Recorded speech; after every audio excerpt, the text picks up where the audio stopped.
Neville Goddard. Let's talk about the death of Neville Goddard. A video on the channel of Brian Scott. In the comments of that video, a user named Shelly 6595 posted a post that said some pretty cool stuff. So I want to read that. I corrected it for a little bit of grammar. The video is about the death of Neville Goddard. I haven't heard it. I think I heard it once quite a while ago. And I haven't heard it before these comments I want to read now, but I think in the video maybe there's some reaction to the way Neville died. He had a rupture of his esophageal rupture, and at the death scene right here, just down the street in West Hollywood. I've looked up the address off of the death certificate, and they've since knocked down the house and put up an apartment building, but it's so the house is not there anymore, but the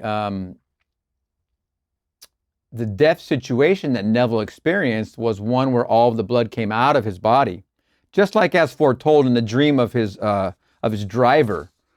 I want to get into that in a separate video, but in that video, I think there was some reaction to the way Neville died, and because he did imbibe, he was known, and from his own admission, to have a full bottle of wine at lunch.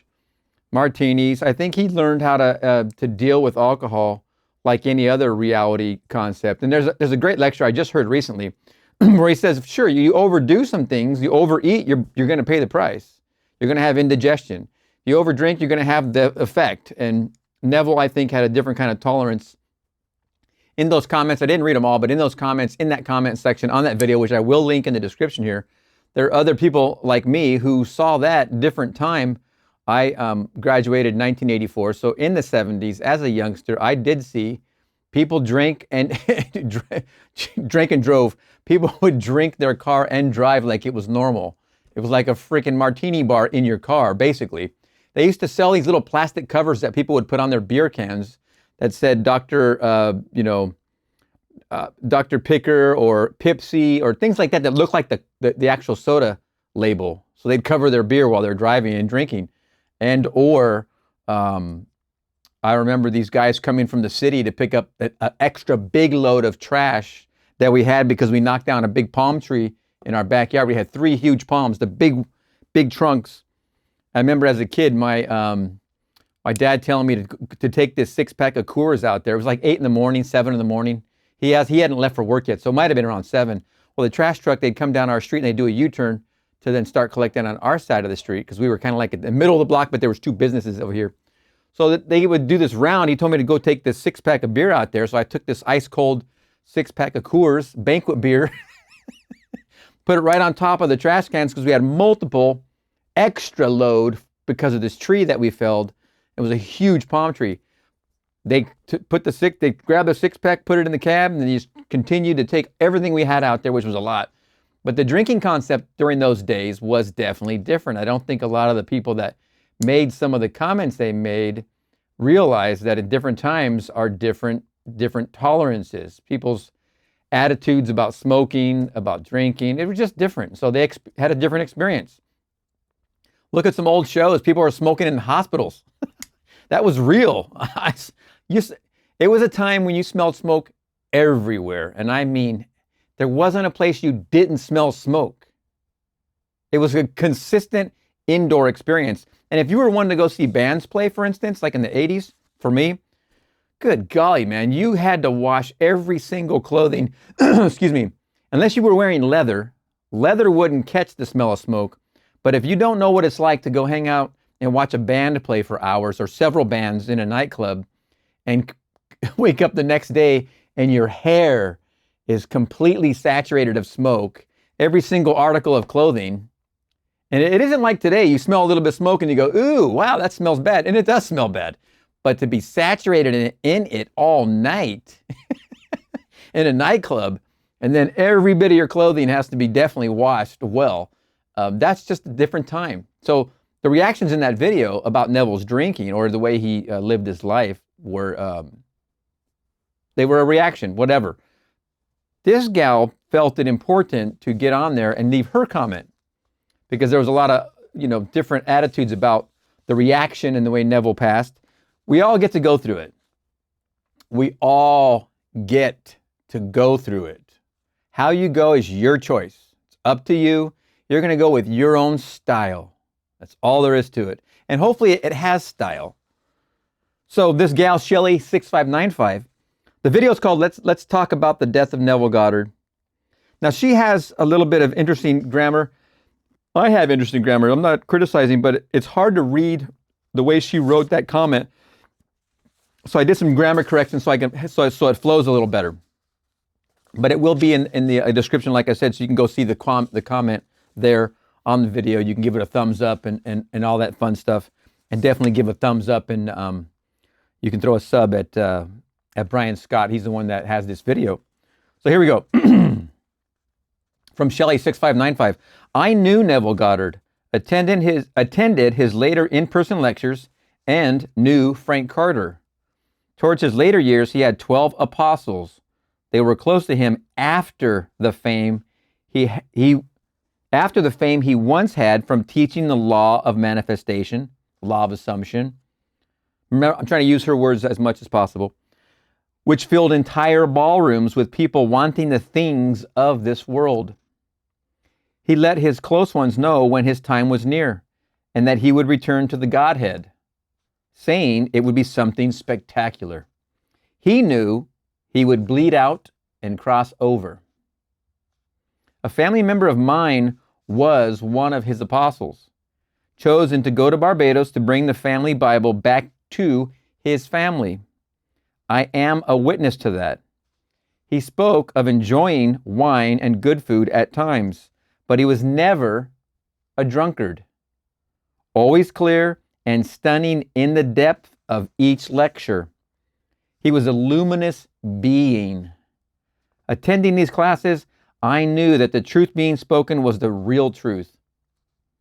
Yet he was humble and always said, "Know for yourself and discern what you understand from the speaker at this podium." My family member visited Neville and his wife on numerous occasions at their home. He taught us to use the God indwelling imagination, always with love. This is our part in the co-creation of the manifestation we desire. I met with him personally when he affirmed my spoken desire for a specific outcome. And he asked me, "Do you believe who I am?" I said, yes, because I knew he was enlightened and one with God. No one should belittle him with gossip or the manner of his death. He spoke of death several times and said the manner of passing does not matter. When it is your time to leave the mortal body, every lecture is a gem. I so wish I had the reel-to-reel tapes of his sessions. I used to set up the microphone and get the tape recorder ready before the meetings. I was the youngest person at those meetings, which took place in a small rented room where people gathered to hear him speak. I can say that every meeting ended with all of us in deep silence.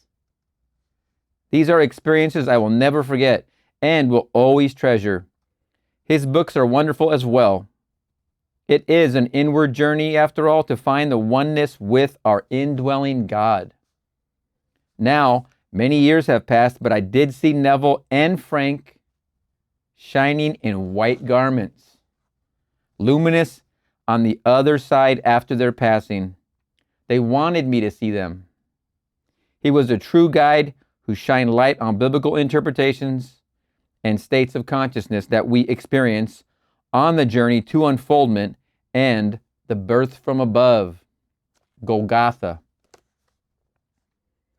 When a person experiences their personal ascension, rising through their skull upwards in a golden radiance of towers and being accepted, this is the second birth. While I have not experienced this, my family member did, and it was out of this world. And no, she did not physically die. It was the moment Neville spoke of. She lived many years afterward. My heart called me to speak here at this time, having been a witness to Neville both in person and personally. He is eternally dwelling in the Godhead, Having him as a teacher has been the greatest gift of my lifetime.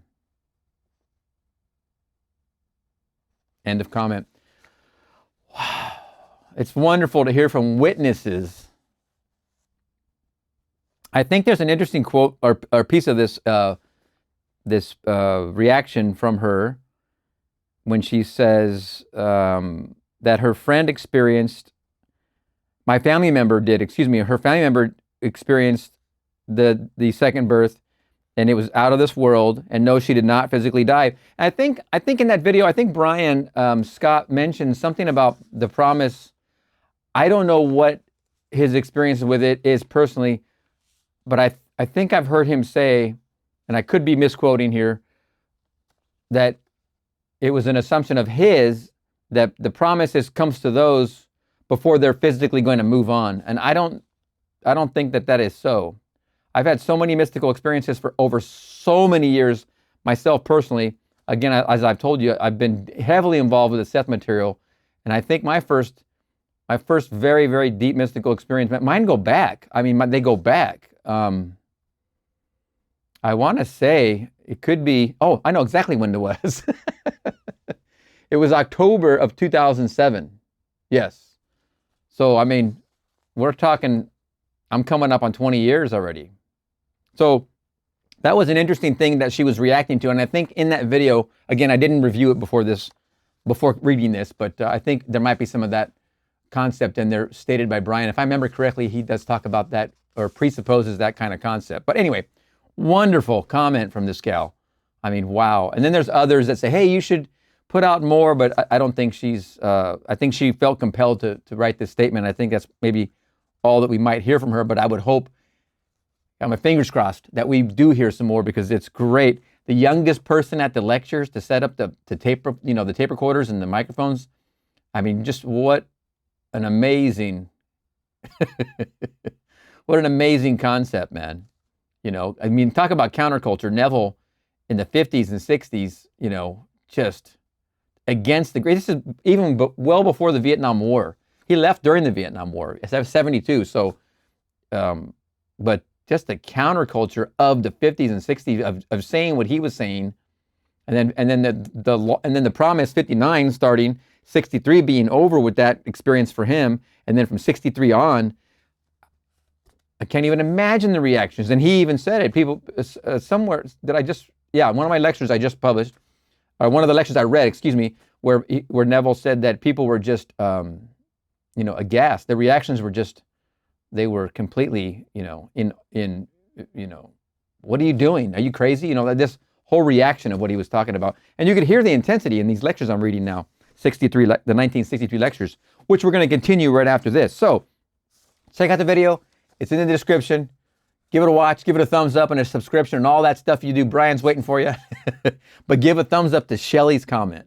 Shelly 6595 on that video. All right, we'll see you shortly.